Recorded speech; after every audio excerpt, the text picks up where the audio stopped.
بسم الله الرحمن الرحيم. الحمد لله وكفى، والصلاة والسلام على أنبيائه ورسله الذين اصطفى، وعلى محمد بن عبد الله خير الورى. أما بعد، أيها الإخوة والأصدقاء محبي هواية تربية سلالات طيور الحمام، أيها السادة المشاهدين، أسعد الله أوقاتكم في كل مكان، أحييكم بتحية الإسلام، فالسلام عليكم ورحمة الله وبركاته.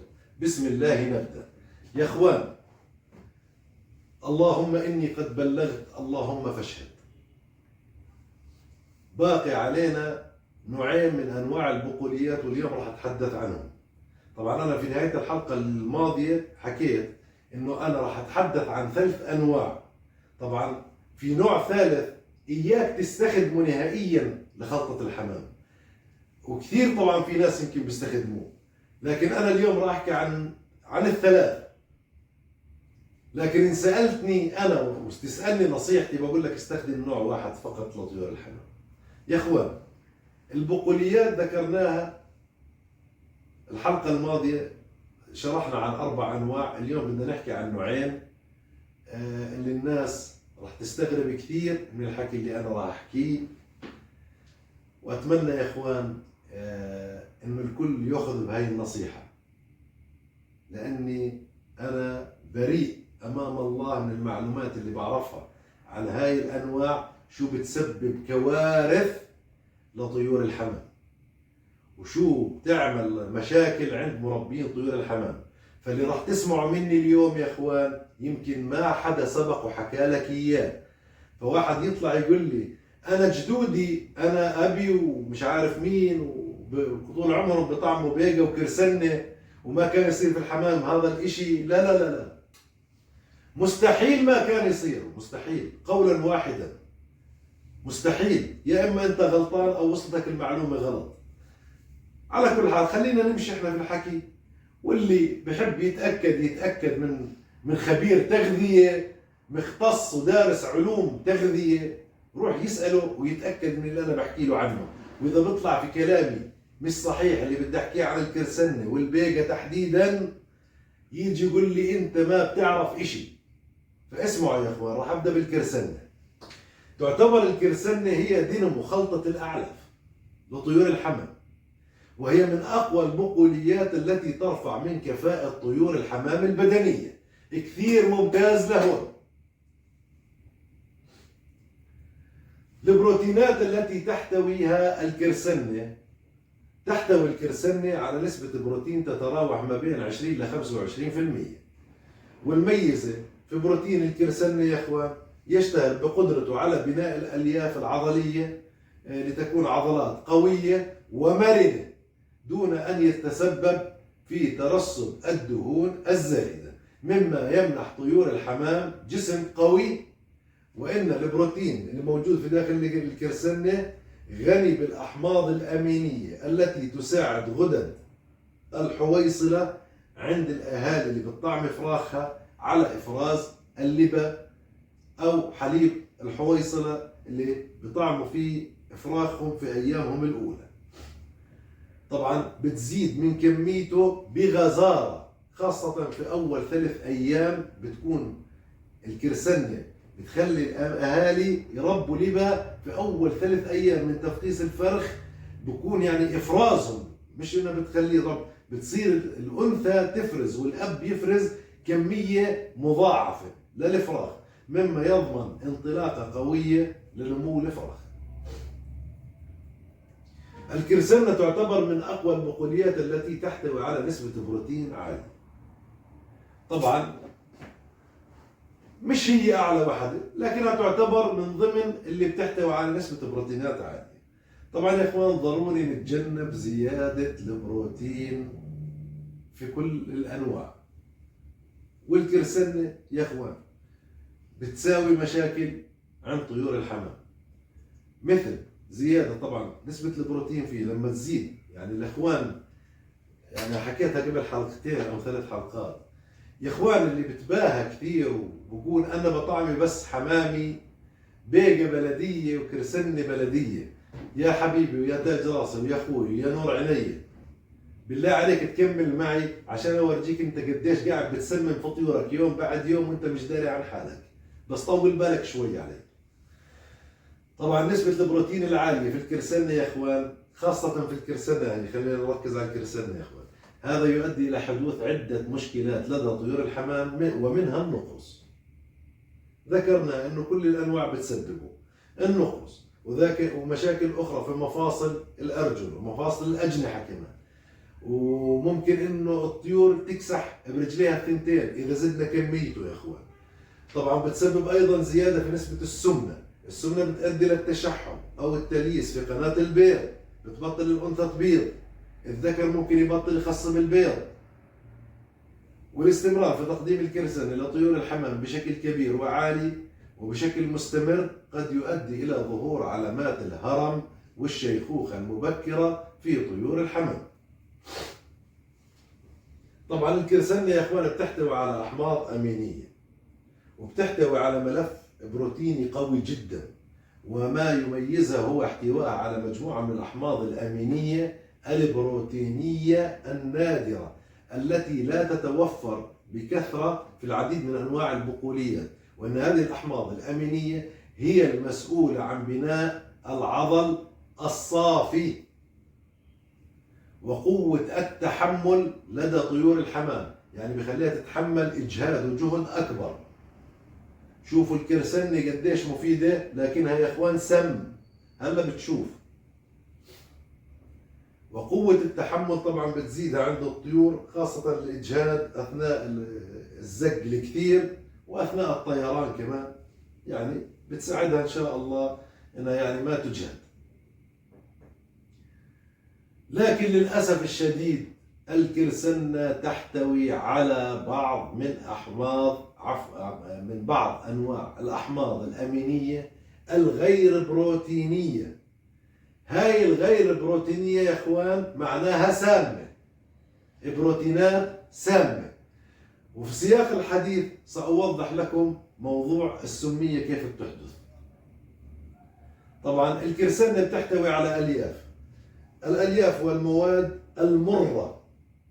طبعا اللي بيمسك حبة الكرسنة وبذوقها بيلاقي فيها نوع من المرارة. طبعا هاي المرارة يا إخوان يقال إنها بتعمل فتح شهية عند الطيور. الكرسنة تحتوي على نسبة من الألياف جيدة بتساعدها في تنظيم عملية الهضم. أما بخصوص فتح الشهية وقضية الكرسنة في موضوع فتح الشهية، نعم الكرسنة تحتوي على مواد قلوية تعطيها الطعم المر، وهذه المواد تعمل كفاتح للشهية، كفاتح شهية طبيعي، وتساعد على طرد بعض الطفيلات المعوية البسيطة، مش كلها، البسيطة. الكربوهيدرات الكرسنة تحتوي على الكربوهيدرات بنسبة حوالي 50 ل 55%. الكربوهيدرات الكرسنة تزيد من أداء طيور الحمام عفوا، لأنها توفر آلية أو بتوفر طاقة بنسميها طاقة احتراق بطيء، وهي ضرورية جدا لطيور الحمام، حيث تمنع انهيار العضلات أو التعب المفاجئ لطيور الحمام.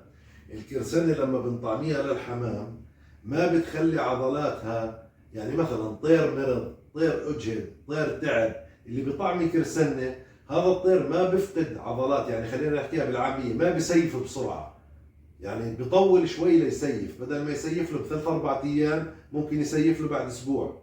هاي الكرسنة هذا إشي كثير حلو موجود فيها. الكرسنة طبعا بتحتوي على أنواع من الفيتامينات،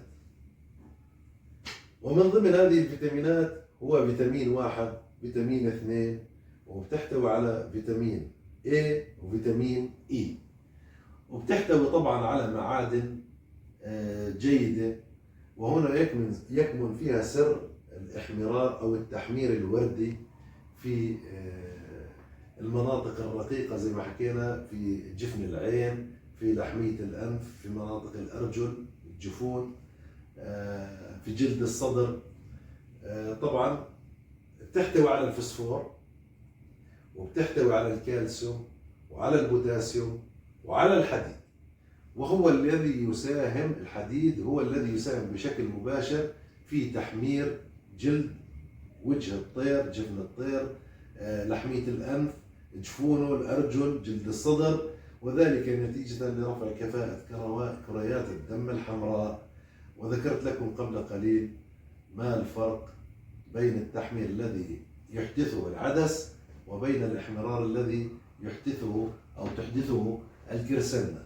الأفضل استخدم العدس مشان إذا أنك بدك تحمير يدوم لفترات أطول ويظل محافظ على نضارته. العدس بدوم أطول من الكرسنة. طبعا يا اخوان بدي انصح نصيحة هامة كثير للمربيين بخصوص استخدام الكرسنة. بسبب قوتها ونسبة تركيز المعادن الموجودة فيها، يفضل دائما انها تكون نسبتها خلطتها، يعني النسبة المئوية نسبة 3% في الخلطة فقط يا اخوان. هاي هون فقط الكرسنة، هون بقول لك فقط، اوعى تقول لي بدي ازيد. 3 كيلو على 100 كيلو من الخلطة الكلية. فما تستغرب يا اخوان من اللي بدي احكي لك اياه. الكرسنة الافراط فيها مش كويس، لانه بسبب ضغط كبير على الكبد. الكرسنة تحديدا يا اخوان، انا بحكي لك الكرسنة والبيقيا كمان، بس انا هلا بنحكي في الكرسنة. الكرسنة بتسبب ضغط كبير وهائل على الكبد بسبب المواد المرة الموجودة فيها. شوف قديش فوائدها الكرسنة، لكن قديش انها خطيرة. انا بسميها الكرسنة والبيقة وبعض الانواع الاخرى بسميهم في السم القاتل البطيء لطيور الحمام. طبعا هناك امور اهم من كل هذا اللي ذكرناه يا اخوان، وهو موضوع ان الكرسنة بتسبب التسمم البطيء لطيور الحمام. اذا زادت نسبتها اكثر من 7 ل 8%، هون بتصير انت دخلت في الخطوط الحمر. فدائما خلي نسبتها اقل من 7% وما تتجاوز عن 3%. لا تقول لي بدي احط 4 كيلو 5 كيلو. انا نصحتك نصيحة لوجه الله تعالى، 3 كيلو على 100 ووقف. طيب هلا لما انت بتفرض في تقديم الكرسنة لطيور الحمام، هلا هون بدي افاجئك يا صاحبي ويا حبيبي. لما انت بتقدم كميات كبيرة وغير متوازنة من الكرسنة لطيور الحمام، المركبات الموجودة في الكرسنة يا اخوان تبدأ بالتحلل داخل الجهاز الهضمي، وتنطلق منها كميات بسيطة طبعا، مش كثيرة، بسيطة، من مادة اسمها ساينيد الهيدروجين. هذا هو اللي الناس بيحكوا له غاز، في منهم بيقولوا عنه غاز متصاعد، وفي ناس بيقولوا عنه سائل، لكنه هو عبارة عن غاز اسمه ساينيد الهيدروجين، هو اللي بعطي طعم المرارة في داخل الكرسنة.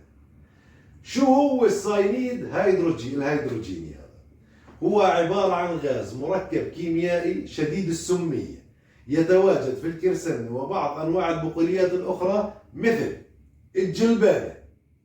الجلبانة أكس عليها يا إخوان، أكس عليها. اوعى تقول بدي استخدم جلبانة للحمام، سيبك منها الجلبانة، أكس. وفول الصويا لا تستخدمه لطيور الحمام، بدك تستخدمه للفراخ، يفضل انك تنقعه لمدة 24 ساعة قبل نقعه. والبيقيا والفاصوليا هذول بيحتووا على الساينيد الهيدروجيني، هو عبارة عن سم بطيء قاتل لطيور الحمام، شهر ورا شهر ورا شهر.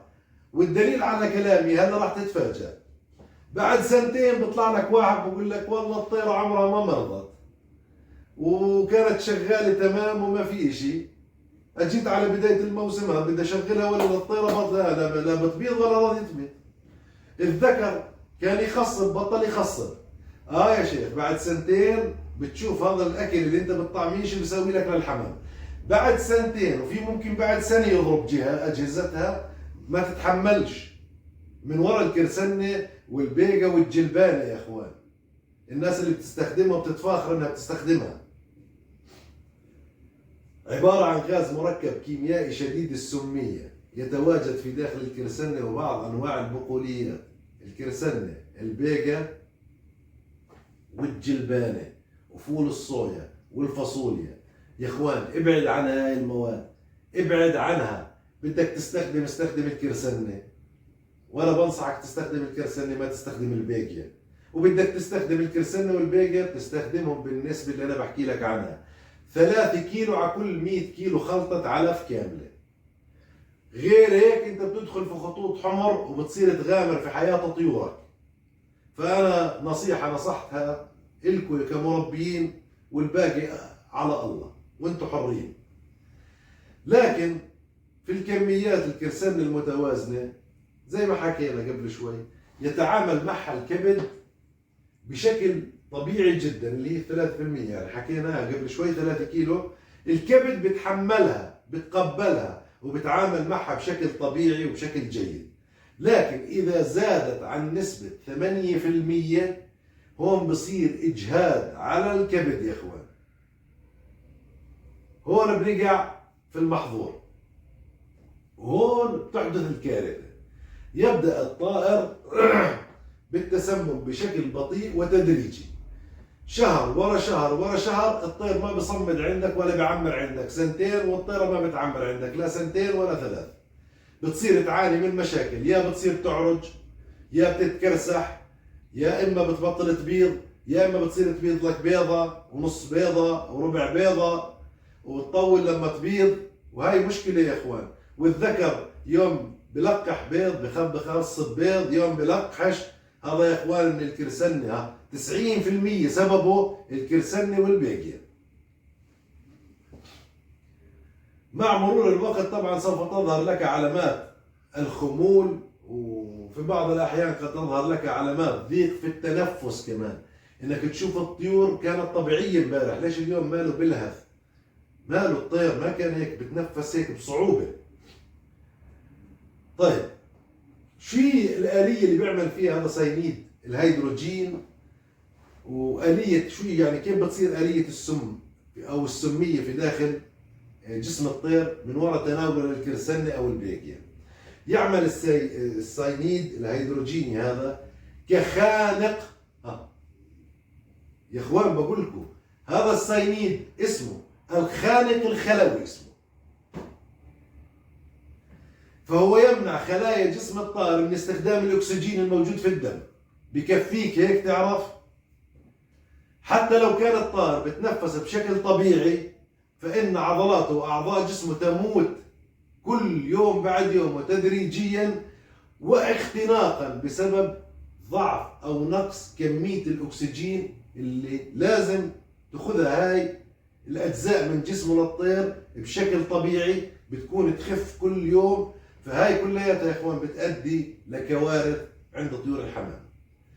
طيب كيف بدي اتخلص انا من الساينيد؟ هلا واحد بقول لك يا عمي لا انا بدي اطعم كرسنة، بدي اطعم بيجا. بنقول له يا سيدي ما في مشكله، وانا بقول لك ما في مشكله، لكن انت بدك الغلبه وبدك وجع الراس. هلا هذا الساينيد الهيدروجيني يا اخوان ممكن تتخلص منه بشغلتين: اما عن طريقه الاحماء والتسخين، بدك تجيب لك فرن وتجيب لك مفارش وصدور حديد وتصير تفرد فيها الكرسنة وتحمص فيها الكرسنة بشكل بسيط، لانه اذا تعرض للحراره بتبخر وبيطلع من جوا الكرسنة والبيجا. او انك تنقعه لمدة 24 ساعة، وكل ساعتين 3 لازم تكب المي عنه وتغير له مي ثانية. هيك بتقدر تستخدم الكرسنة والبيجا بطريقة آمنة جدا، وانت بتاكلها والطيور بتاكلها كمان. آمن للاستهلاك البشري والحيواني بصير إذا حمرته بدون ما تحرقه طبعا. يعني تعرضه لدرجة حرارة معينة وتحركه لعدة فترات، انك تعرضه للسخونه، يعني تحميص خفيف خلينا نقول، او تنقعه في المي لمده 24 ساعه، وكل ساعتين 3 كب المي عنه ورد ارجع حط له مي جديده. هيك بتقدر تستخدمه وتكون متاكد انه ما في ساينيد الهيدروجين. طيب وبما انه الكرسنة تحتوي على مواد مرة المذاق، وهي تعتبر مواد سامة، هاي المادة المرة هاي مادة سامة، فإن الكبد سوف يبذل مجهود مضاعف يا اخوان لتفتيت هذه السموم، وسوف يؤدي إلى إجهاد الكبد ومما يؤدي إلى ظهور تغيير في لون حجم الصدر. ويعني ممكن تيجي انت بدل ما تشوف صدر الطير لونه احمر وردي، ممكن تصير تشوفه في البداية مثلا لون نهدي يقلب، او نهدي داكن، او يصير لونه مثلا بني بالتدريج، يعني بصير بني بعدين بيقلب لك نهدي بعدين بصير نهدي غامق اسود مزرق.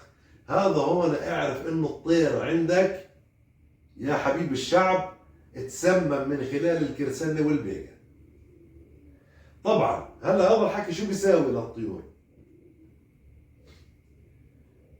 بيحدث زي ما حكينا قبل شوي ضيق في التنفس وحدوث بعض التشنجات.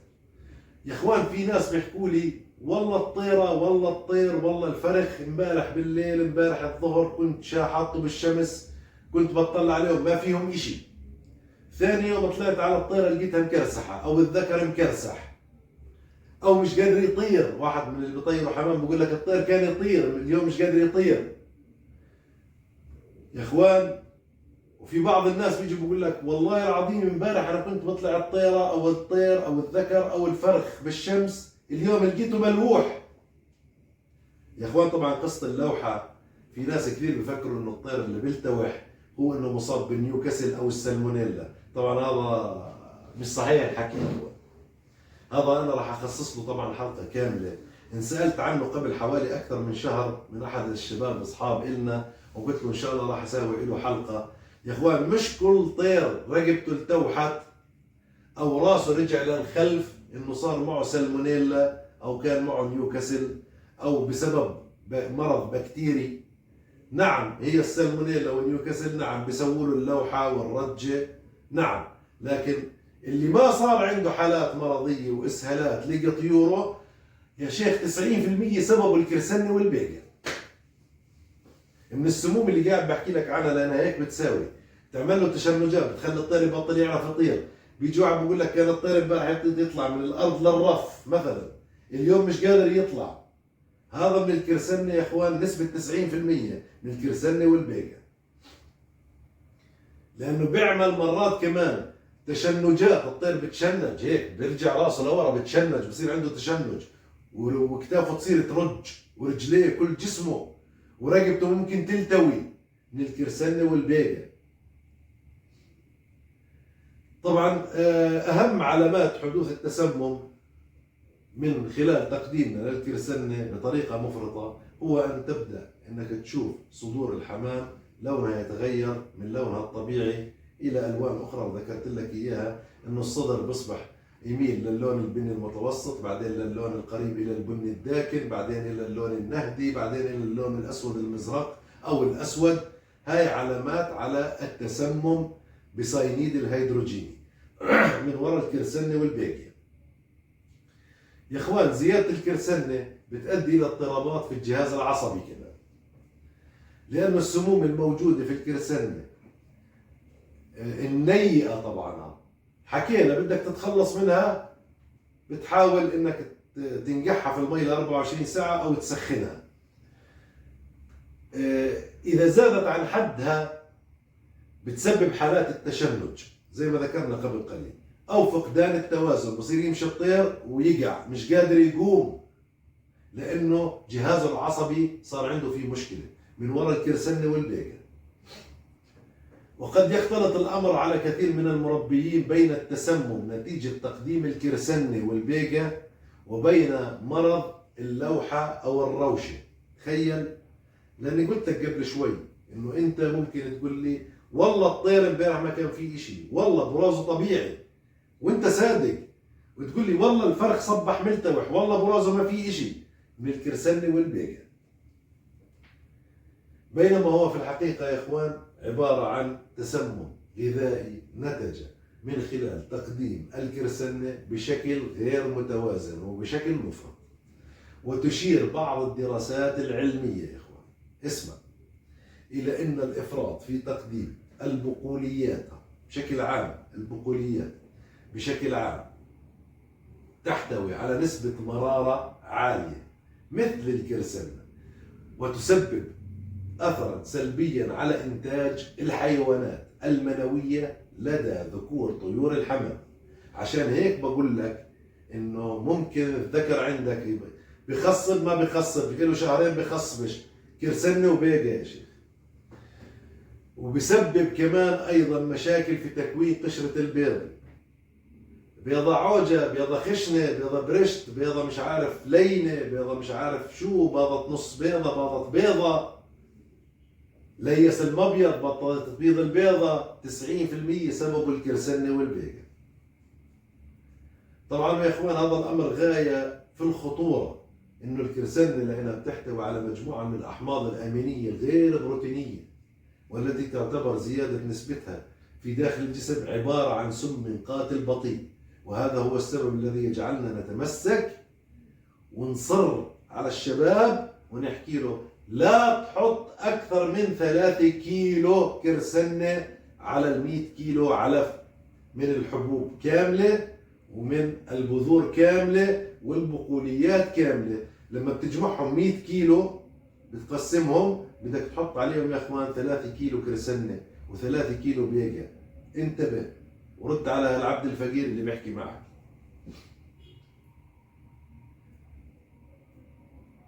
الامر الثاني، او خلينا نحكي يعني احكي لك خلاصة. الكرسنة هي عبارة عن دواء، اذا تم تقديمها بكميات متوازنة ومناسبة بتكون عبارة عن دواء لطيورك. واذا افرطت في تقديمها واصبحت كمياتها مفرطة وغير متوازنة فانها تصبح سم قاتل على طيور الحمام الخاصة بك. وهي الخلاصة. ننزل للبيقة. تعد بذور البيقة هي من أقوى محركات البروتينات في عالم طيور الحمام، وهي تعتبر الخيار المفضل لدى مربي طيور الحمام الحبيسة الأقفاص والطيور تبعت المعارض والسباقات والزواجل ومربي طيور حمام الكش، لأنها تمنح الطائر قدرة على الطيران لساعات طويلة بدون ما يشعر بتعب. شوف البيقة ما أروعها. وهي بديل أكثر كفاءة من الفول. البروتينات التي تحتويها البيقة، طبعا البروتينات اللي هي الوقود العضلي خلينا نحكي. تحتوي البيقية أو البيقية على نسبة بروتين عالية تتراوح ما بين 28 إلى 32%، فهي عالية جدا بالبروتين يا أخوان. انتبه يا أخوان، عالية جدا. عشان هيك أنا بدي أقول لك إذا خيرتني أستخدم البيقة ولا الكرسنة بقول لك لا، استخدم الكرسنة. وأن بروتين البيقية غني جدا بالأحماض الأمينية التي تبني أنسجة عضلية صلبة، وهي المسؤول الأول عن جعل صدر الحمام مفتول. بتحس إنه الطير صدره بارز مفتول وقوي. شوف البيقة ما أروعها. وهذا مما يمنح جناح الطير في الطيران قوة، وبمنح قوة دفع في الانطلاق، قوة دفع هائلة في الانطلاق وفي أثناء الطيران. الأحماض الأمينية اللي تحتويها البيقية، تحتوي البيقية على واحد من أقوى ملفات الأحماض الأمينية بين البقوليات. شوف ما أروعها البيقية. وهي المسؤولة عن تحويل طيور الحمام إلى طيور رياضية من خلال أنها تبني لهم عضلات قوية جدا تتحمل الطيران وتتحمل الجهد والتعب. شوف ما أروعها. لكنها يا إخوان سم إذا تجاوزت حد عن 3%. واحد بيجي هلا بقول لي يا أخي أنت بتقول الكرسنة والبيقة 3 كيلو بكفوا. يا أخي ما أنت بتاخذ حبة مسكن ألم لوجع الرأس، حبة صغيرة هالقد، راسك بطيب. اللي معه سكري طعميه حبة صغيرة هالقد، هريسة، ورباط، حبة صغيرة هالقد، بعد شوي بتلاقيه ارتفع عنده السكري. فيا اخوان لما تكون الكمية متوازنة ومقبولة وبكلها الطير لو اكل منها حبتين في اليوم يا اخوان بتكفيه حبتين 3 حبات اكل منها في اليوم بتكفيه. عشان هيك ما بدنا البروتين العالي يا اخوان، ما بدنا نأذي طوايرنا، ما بدنا نأذي الذكور، ما بدنا نأذي الفراخ، ما بدنا نضيع تعب موسمنا على الفاضي، ما بدنا نضيع تعب نخسر طير وحياة طير مشان نطعم طير بيقة وكرسنة. يا سيدي بقى الطير اهم من كل شيء انه ما نخسروش، لكن انت عمالك بتخسر في فلوسك. فالطير انا بالنسبه لي اكل 3 4 حبات كرسنة 3 4 حبات بيقة في اليوم بكفوه، ما بصير انه ياكل والله 20,000 حبه. 3 كيلو على 100 كيلو خلطة علف كلية كرسنة وبيقة يا اخوان. طبعا ذكرنا احنا انه البيقة تعتبر من اقوى البقوليات التي تحتوي على بروتينات عالية جدا. طبعا يا اخوان بدنا نتجنب زيادتها المفرطة. ذكرنا النقرس، عنقود البيض، العرج، الكساح. طبعا يا اخوان كمان ديروا بالكم، انا نسيت بجوز احكي لكم، فسخر الارجل في الفراخ. لما واحد بيجي بيقول لي عندي فرق عمره 10 ايام او 11 يوم، رجليه تنتين هيك فاسخين، هذا يا اخوان من زياده البقوليات. بشكل عام انت بتكون عم بتحط بقوليات. هلا شو البقوليات اللي بتحطها ما بعرفها، بس انا متاكد انك انت بتحط قاعد في بيقة وكرسنة. البيقة والكرسنة هي اللي بتعمل لك هاي الكوارث. طبعا البيقة يا اخوان بتحتوي على فيتامين بي 1 بي 2 بي 6 بي 9، وزي ما حكينا اللي هو حمض الفوليك او الفوليك اسيد. وطبعا تحتوي كمان على فيتامين اي. طبعا المعادن الموجودة في البيقة يا اخوان، تحتوي البيقة على انواع من المعادن مثل الفسفور، البوتاسيوم، الكالسيوم، المغنيسيوم. وزي ما ذكرنا يا اخوان احنا ما بدنا نقعد نشرح شو الفيتامين هذا بيعمل والمعدن هذا شو بيعمل، شرحناهم في حلقات سابقة ما في داعي نضل نكرر. الالياف اللي بتحتويها البيقة بتحتوي على نسبة الياف متوسطة بتساعدها على تنظيف الامعاء، لكن قشرتها الرقيقة تجعلها اسهل في الهضم. الكربوهيدرات اللي بتحتويها البيقية موجود في الكربوهيدرات الموجودة في البيقية تعمل على توفير طاقة طويلة الأمد، مما يجعل طيور الحمام قادرة على الاستمرار في تحمل الجهد والتعب والطيران لساعات طويلة دون الحاجة للهبوط من أجل أن تبحث عن طعام، لأنها تشعرها بالشبع بشكل أكثر وبساعات أطول. هلا السمية اللي موجودة في البيقة يا اخوان، ان المواد السامة الموجودة في البيقة هي تماما كالموجودة في الكرسنة، ولا يوجد داعي لاني انا اقوم واكرر اللي حكيت عن الصينيد الهيدروجيني. الصينيد الهيدروجيني اللي موجود في الكرسنة هو نفسه اللي موجود في البيقة، وبيعمل لنا المشاكل اللي حكينا عنها، فما في داعي اقعد ارجع واعيد. النسبة المتوازنة للبيقة في خلطة العلف الكلية يا اخوان 3% فقط، يعني 3 كيلو على 100 كيلو فقط، ما تزيد يا اخوان ما تزيد. هلا زدتها 4 كيلو مقبول، بس ما تزيد يا اخوان. 3 كيلو على 100 هي والكرسنة. طيب هلا في عندنا اشي اسمه، هلا بدي اذكر النوع الثالث اللي قلت لكم راح اذكر 3 انواع. ذكرنا الكرسنة والبيقة. إن سألتني أنت ناصر كمربي طيور حمام شو بتفضل، بقول لك لا استخدم الكرسنة تستخدمش البيقة. وبدك تستخدمهم الثنتين استخدمهم 3 كيلو ب3 كيلو. بدك تتخلص من السم اللي فيهم بدك تحمرهم بأفران أو تنقعهم بمي لمدة 24 ساعة، وضروري كل 2-3 تغير المي عنهم، يعني ما تنام في الليل مشان تضلك تغير المي على الكرسنة والبيقة. يا اخوان النوع الثالث هو اسمه الجلوبان، وهي المشهورة عند مربين طيور الحمام باسم الجلبانة.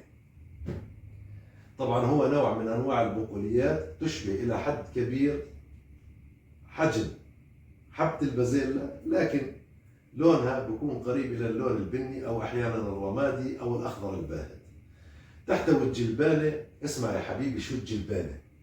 الجلبانة بتحمل عليها اكس كبير، اوعى تحطها عند الحمام، الغيها من قاموسك مربي الحمام. الجلبانة تلغيها من قاموسك عند الحمام. الجلبانة بتحتوي على سموم عصبية وتسبب الشلل إما الكامل أو الجزئي لطيور الحمام إذا قدمته بشكل مفرط. واحد بيقول لي شو بتحكي؟ طيورك أحيانا بتلاقيها مكرسحة ومشلولة من الجلبانة اللي أنت بتطعميها لحمامك. اسمع يا صاحبي، وممكن تسبب كمان مرض القلاع. الجلبانة أحيانا بتسبب مرض القلاع للطيور. وإذا في ناس من اللي بيطعموا الجلبانة وبسمعني راح يقول في طيور عندنا بتنصاب الآن في الأوقات هاي تحديدا، المفروض ما في قلاع. هلا يعني بكرة بعده الدنيا راح تكون إن شاء الله حم. يعني احنا اليوم التاريخ 13/4. طبعا أنا يا إخوان اليوم بسجل في الحلقة هاي للأسبوع القادم إن شاء الله، لأنه الواحد بضمنش حاله إنه يعيش، الله أعلم. فعشان هيك بدي أسجلها اليوم مشان تكون جاهزة إن شاء الله للأسبوع القادم. نكمل يا إخوان. قلنا أنها بتسبب شلل شبه كامل أو جزئي للطيور إذا أعطيتها لطيورك بشكل مفرط. وذكرنا أنها ممكن تسبب القلاع. انتبه، ممكن تسبب القلاع، مش دائما بس ممكن. على الرغم من فوائد الجلبانة الكثيرة إلا أنها تحتوي على مركبات من مادة السيانيد الهيدروجيني. ولكن الخطر الأكبر من ذلك كل اللي ذكرناه يعني والفريد فيها يأتي من مادة سمية أخرى غير عن الساينيد. ليش بقول لك اعمل اكس كبير على الجلبانة؟ تحتوي على مادة سمية أخرى تسمى أوداب. اسمها أوداب بحرف البي نهايتها، وهو عبارة عن حمض أميني سام، وهو حمض غير بروتيني. هذا يا إخوان بسبب شلل أحيانا عند الطيور، غير عن موضوع الساينيد. هذا بسبب شلل. وأن الإفراط في تناول الجلبان لفترات طويلة وبنسب عالية غير متوازنة أنه قد يؤدي إلى إصابة طيور الحمام بشلل كامل أو جزئي في الأرجل وصعوبة في الطيران. هذا قولا واحدا. في الجلبانة ذكرت لك أنا قبل شوي إنه ممكن الكرسنة والبيقيا يعملوا لنا مشكلة، إنه الطير مش قادر يطير على ارتفاع 1.5 أو 2 متر. هذا لا، هذا ما راح يقدر. هذا راح بس يجي يقول في جناحه هيك راح يقع، ما راح يقدر يقوم من المادة السمية الموجودة فيه اللي اسمها أوداب، اسمها اللي هو حكينا عنه حمض أميني غير بروتيني. وإنه راح تشعر الطيور في عندها صعوبة في الطيران، مش قادرة تطير، لأنه صار في عندها مشاكل في الجهاز العصبي. طبعا الأعراض تظهر في الإصابة هاي يعني بالتسمم بالجلبانة على شكل تشنجات، تقلصات أو ضعف شديد في الأطراف، في الأجنحة أو في الأرجل السفلية. طبعا المناطق السفلية، الأطراف السفلية، نتيجة تلف في الجهاز العصبي عند طيور الحمام، مما يؤدي إلى شلل في الأرجل أو شلل في الأجنحة بشكل كامل أو جزئي، وعدم قدرتها على الطيران. طبعا تأثير الساينيد الهيدروجيني حكينا عنه، هو عبارة عن خانق خلوي كما ذكرت لكم في السابقة. ما فيش داعي في السابق انه نعيد ونحكي عن الموضوع. يا اخوان، انا حكيت اللي عندي، اللهم اشهد، اللهم اني قد بلغت. عزيزي المشاهد وعزيزي المربي الكريم، ارجو انك تتبع كل اللي حكيت لك اياه، لانه بكل امانه اللي بحكي لك اياه هذا اشي معروف علميا وموثق علميا في هذه الامور، وبالنسب اللي حكيت لك عنها في كل الانواع من الحلقه الاولى لغايه اليوم حلقتنا الاخيره عن الاعلاف المتوازنه. إن شاء الله هاي الحلقة راح تكون الأخيرة، لأنه هيك أنهينا موضوع الأعلاف المتوازنة لطيور الحمام. فأرجو أنك تكون متأكد من النسب اللي أعطيتك إياها، لأن إن شاء الله أني بعطيك معلومات من خلال أبحاث ودراسات معمولة، وأنا تابعتها وقرأتها من عدة سنوات، وأنا ماشي على هذا النهج وعلى هذه الخطة. هلا مش معناته انك انت تلتزم باللي حكيت لك عنه كله وما يظهر عندك حالة عرضية تصير عندك مشكلة، لا. لكن يا اخوان، البني ادم لازم يكون حريص ويحافظ على طيوره. انت دافع ثمن طيورك، مش جايبها من الشارع ببلاش. فكلنا بنحب نحافظ على طيورنا، وانا من باب النصيحة عملت هاي البرامج يا اخوان، واسأل الله انه يتقبلها عني وعن والدي، ان تكون صدقة جارية عني وعنهم ان شاء الله. لانه يا اخوان، في هاي المعلومات اللي ذكرت لكم اياها اليوم عن الجلبانة والبيقة والكرسنة، اعتقد انه ما حدا حكى لكم عنها قبل هذا اليوم. اعتقد، انا ما بدي اقول اعتقد، لكن يا اخوان هاي هي الحقيقة المرة.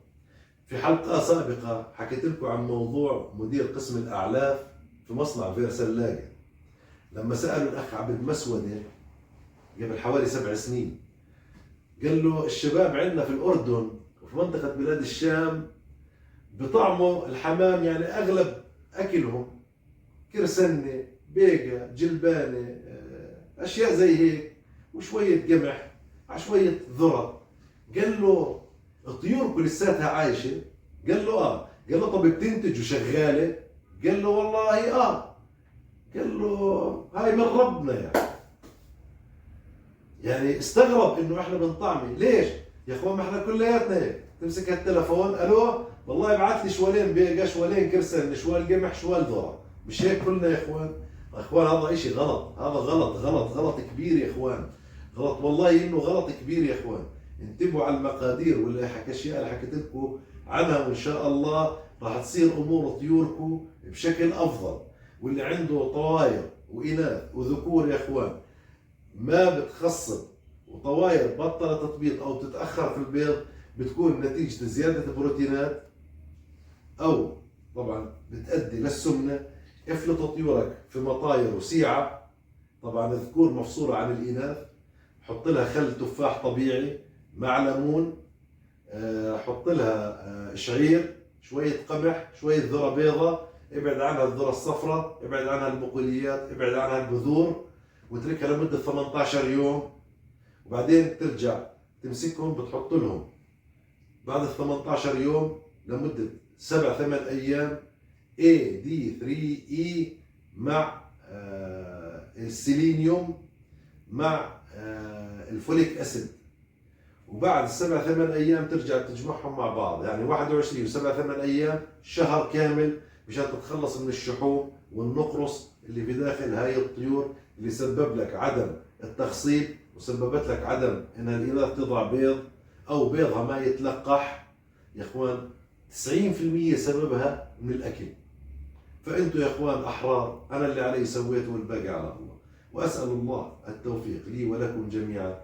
وفي ختام هذه الحلقه اشكركم على حسن المتابعه، وان شاء الله نلقاكم في حلقات قادمه ومواضيع جديده ان شاء الله.